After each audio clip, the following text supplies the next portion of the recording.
નમસ્કાર ઝી 24 કલાકમાં આપનું સ્વાગત છે। હું છું નિધિ। સૌથી મોટા સમાચાર આજના એ છે કે ઐતિહાસિક દાંડી યાત્રાનું પ્રસ્થાન પીએમ નરેન્દ્ર મોદીએ કરાવ્યું છે। પ્રધાનમંત્રી નરેન્દ્ર મોદીએ ઐતિહાસિક દાંડી યાત્રાનો અમદાવાદના સાબરમતી આશ્રમથી પ્રારંભ કરાવ્યો છે। આ દાંડી યાત્રા 25 દિવસ બાદ 5મી એપ્રિલે નવસારીના દાંડીમાં પહોંચશે। પ્રધાનમંત્રીએ આ ઐતિહાસિક દાંડી યાત્રાનું પ્રસ્થાન કરાવતા કહ્યું કે આપણા માટે મીઠું શ્રમ અને સમાનતાનું પ્રતીક છે। ભારત માટે મીઠાનો મતલબ वफादारी અને ભરોસો છે। ભારત પાસે ગર્વ કરવા માટે સમૃદ્ધ ઇતિહાસ છે। ત્યારે આ આઝાદીના અવસર વર્તમાન પેઢીને અમૃત રૂપે મળશે। આજની દરેક ક્ષણ ઐતિહાસિક અને ગૌરવની ક્ષણ છે। આ યાત્રાથી ઐતિહાસિક દાંડી યાત્રાનો ભવ્ય ઇતિહાસ પુનઃજીવિત થશે। મહત્વનું છે કે આ ઐતિહાસિક દાંડી યાત્રામાં 81 પદયાત્રીઓ ભાગ લઈ 241 માઇલનું અંતર પગપાળા કાપીને દાંડી પહોંચશે અને આ પદયાત્રામાં દાંડી સુધીના માર્ગે લોકોના અલગ અલગ સમૂહો પણ જોડાશે। જેમાં દાંડી યાત્રાનું 75 કિલોમીટર સુધી કેન્દ્રીય મંત્રી પ્રહલાદસિંહ પટેલ નેતૃત્વ સંભાળી રહ્યા છે। આ દાંડી યાત્રાના રૂટ પર વિવિધ સ્થળોએ ભવ્ય સ્વાગત કરવામાં આવશે। સવારે એરપોર્ટ પર આગમન બાદ પ્રધાનમંત્રી મોદી સીધા જ સાબરમતી આશ્રમ પહોંચ્યા હતા, જ્યાં બાપુને નમન કરી પુષ્પાંજલિ અર્પણ કરી, સાથે બાપુને સૂતરની આંટી પણ અર્પણ કરી હતી। વિઝિટર બુકમાં પ્રધાનમંત્રીએ સંદેશો પણ લખ્યો। તો 7 મિનિટના રોકાણ બાદ પ્રધાનમંત્રી મોદી અભય ઘાટ પર પહોંચ્યા, જ્યાં પ્રદર્શન અને વિવિધ રાજ્યોના સાંસ્કૃતિક કાર્યક્રમો નિહાળ્યા હતા।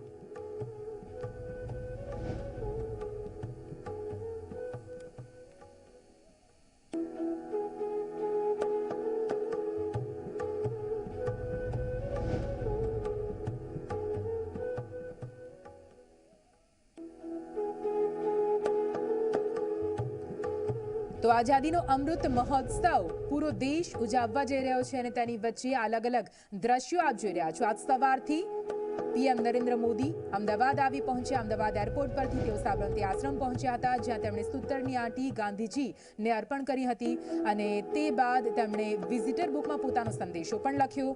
પીએમ મોદી અમદાવાદમાં આવ્યા અને તેમનું ભવ્ય સ્વાગત પણ કરવામાં આવ્યું। જે બાદ તેઓ અભય ઘાટની મુલાકાતે પહોંચ્યા। ત્યાં અલગ અલગ કાર્યક્રમ, સાંસ્કૃતિક કાર્યક્રમોનું આયોજન કરવામાં આવ્યું હતું। તે કાર્યક્રમના સાક્ષી રહ્યા પ્રધાનમંત્રી નરેન્દ્ર મોદી। બાપુને પુષ્પાંજલિ તેમણે અર્પણ કરી હતી અને આ સાથે આજના પર્વને સ્વરાજના સપનાને સાકાર કરવાનો મહોત્સવ પણ તેમણે ગણાવ્યો છે। દાંડી યાત્રાને પ્રસ્થાન કરાવ્યું છે અને દાંડી યાત્રા કુલ 81 જેટલા પદયાત્રીઓ સાથે નીકળી ચૂકી છે। પહેલો પડાવ અસલાલી રહેશે અને તે બાદ ધીમે ધીમે આ દાંડી યાત્રા આગળ વધશે અને 5મી એપ્રિલે તેના મુકામ દાંડી ખાતે પહોંચશે। પરંતુ આજનો દિવસ ગુજરાત માટે, પૂરા દેશ માટે ખૂબ જ મહત્વનો।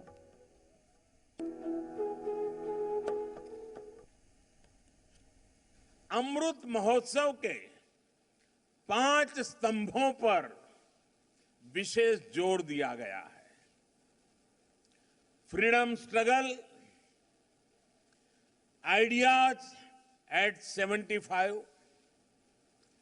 achievements at 75, actions at 75 और resolves at 75। ये पांचों स्तंभ आजादी की लड़ाई के साथ साथ आजाद भारत के सपनों और कर्तव्यों को देश के सामने रखकर आगे बढ़ने की प्रेरणा देंगे। आजादी का अमृत महोत्सव यानी आजादी की ऊर्जा का अमृत। आजादी का अमृत महोत्सव यानी स्वाधीनता सेनानियों से प्रेरणाओं का अमृत। आजादी का अमृत महोत्सव यानी नए विचारों का अमृत, नए संकल्पों का अमृत। आजादी का अमृत महोत्सव यानी आत्मनिर्भरता का अमृत। नमक को कभी उसकी कीमत से नहीं आंका गया। हमारे यहां नमक का मतलब है ईमानदारी। हमारे यहां नमक का मतलब है विश्वास। हमारे यहां नमक का मतलब है वफादारी। हम आज भी कहते हैं कि हमने देश का नमक खाया है। ऐसा इसलिए नहीं क्योंकि नमक कोई बहुत कीमती चीज है, ऐसा इसलिए क्योंकि नमक हमारे यहां श्रम और समानता का प्रतीक है। उस दौर में नमक भारत की आत्मनिर्भरता का एक प्रतीक था। केंद्रीय मंत्री प्रहलाद सिंह पटेल अपने साथ जोड़ा है, તેમની સાથે વાત કરીશું। प्रहलाद सिंह जी, गांधी यात्रा की शुरुआत, दांडी यात्रा की शुरुआत कैसे देखते हैं आज? नहीं, हमारे लिए तो ऐतिहासिक क्षण है कि गांधी जिस रास्ते पर चले हों उन पदचिन्हों को नमन करने का हमको मौका मिल रहा है। मुझे लगता है कि जीवन में इससे ज़्यादा बड़ा भाग्य क्या हो सकता है। कैसे पूरा रोड मैप तैयार किया है इसका? नहीं, पहले इसमें 2 ग्रुप हैं। एक गुजरात राज्य का है जो पूरी यात्रा करेगा। एक 75 किलोमीटर की यात्रा है जिसमें देश के 14 राज्यों के प्रतिनिधि हैं। जैसे डॉक्टर महात्मा जी जैसे लोग जो पद्म अवार्डी हैं और आज राज्यसभा के सांसद हैं, वो भी इस यात्रा में आज दिन भर चलेंगे। तो मुझे लगता है कि एक लघु भारत, जब दांडी यात्रा शुरू हुई थी तब 81 लोग थे, इस यात्रा में 91 लोग हैं, क्योंकि 91 वर्ष बाद हम उसी तारीख पर यह यात्रा शुरू कर रहे हैं।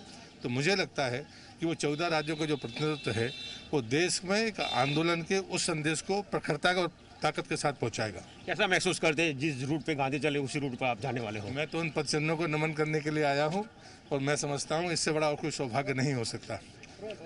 તમે જોયું કે આ હતા પ્રહલાદ સિંહ પટેલ, જેમનું કહેવું છે કે આપણે ગાંધીજીના પદચિહ્નો પર તો ચાલી શકતા નથી, પરંતુ તેમના પદચિહ્નોને નમન કરવા માટે આવે છે। આ યાત્રામાં જોડાવ તેના માટે ખૂબ જ ગૌરવની ઘડી છે। કેમેરા પર્સન એસપી શર્મા સાથે ગૌરવ પટેલ, ઝી મીડિયા, અમદાવાદ। તો મહત્વના સમાચાર, પ્રધાનમંત્રી મોદી અમદાવાદ એરપોર્ટ પહોંચ્યા છે અને ત્યાંથી તેઓ દિલ્હી જવા માટે રવાના થશે। પ્રધાનમંત્રી નરેન્દ્ર મોદી જેઓ એક દિવસીય ગુજરાતની મુલાકાતે હતા, સવારે 8 વાગ્યાના અરસામાં તેઓ અમદાવાદ એરપોર્ટ પર પહોંચ્યા અને તે બાદ આઝાદીના અમૃત મહોત્સવનો પ્રારંભ તેમણે કરાવ્યો અને હવે આ કાર્યક્રમ પૂર્ણ થઈ ચૂક્યો છે અને તેઓ દિલ્હી જવા માટે અમદાવાદ એરપોર્ટ પર પહોંચ્યા છે અને ત્યાંથી દિલ્હી જવા માટે રવાના થશે પ્રધાનમંત્રી મોદી। વધુ વાત કરવા માટે સંવાદદાતા અતુલ જોડાઈ ગયા છે। અતુલ, જાણવા માંગીશું, પીએમ નરેન્દ્ર મોદી એરપોર્ટ પર પહોંચ્યા છે? બિલકુલ નિધિ, જે પ્રકારે પ્રધાનમંત્રી નરેન્દ્ર મોદીનો વહેલી સવારથી જ કાર્યક્રમ હતો તે મુજબ સમયસર કાર્યક્રમ જે છે તે ચાલી રહ્યો છે અને 1:15 વાગ્યાની આસપાસ પ્રધાનમંત્રી અમદાવાદ એરપોર્ટથી દિલ્હી જવા માટે રવાના થવાના હતા। તે જ મુજબ પ્રધાનમંત્રી નરેન્દ્ર મોદીનો કાફલો સાથે જ રાજ્યપાલ, સીએમ સહિતના જે મહાનુભાવો છે તેઓ અમદાવાદ એરપોર્ટ ઉપર પહોંચી ગયા છે અને પ્રધાનમંત્રી નરેન્દ્ર મોદી ટૂંક જ સમયમાં અમદાવાદથી ફરી એકવાર દિલ્હી જવા રવાના થશે। ખાસ કરીને તેમનો જે કાર્યક્રમ હતો તેની શરૂઆત જે 10-10:30 વાગ્યાથી થઈ અને જે પ્રકારે તેમણે દાંડી જે યાત્રા છે તેની શરૂઆત કરાવી છે અને આગામી 75 અઠવાડિયા સુધી જે રીતે 75 વર્ષ આઝાદીના પૂર્ણ થવાના છે તે ઉપલક્ષમાં જે પ્રકારે અલગ અલગ કાર્યક્રમોની આજથી તેમણે શરૂઆત કરાવી છે તેનો પ્રારંભ થઈ ચૂક્યો છે અને ત્યારબાદ તેઓ ગાંધી આશ્રમથી અમદાવાદ એરપોર્ટ ઉપર પરત ફર્યા છે અને અત્યારે મોટી સંખ્યામાં જે પોલીસ કાફલો, સુરક્ષા બંદોબસ્ત જે હોય તે અત્યારે એરપોર્ટ ઉપર તૈનાત છે અને ટૂંક જ સમયની અંદર પ્રધાનમંત્રી નરેન્દ્ર મોદી તેમના જે વિશેષ જે વાયુ માર્ગે તેઓ અમદાવાદથી દિલ્હી એરપોર્ટ જવા રવાના થશે। જી અતુલ, પૂરી માહિતી માટે આભાર। તો પ્રધાનમંત્રી નરેન્દ્ર મોદી અત્યારે અમદાવાદ એરપોર્ટ પર પહોંચ્યા છે, તેમની સાથે સીએમ તેમજ રાજ્યપાલ આચાર્ય દેવવ્રત સહિતના મહાનુભાવો અને થોડી વારમાં તેઓ દિલ્હી જવા માટે રવાના થશે। તો પળે પળની અપડેટ આપના સુધી પહોંચાડતા રહીશું। હાલ રોકાઈશું એક બ્રેક માટે।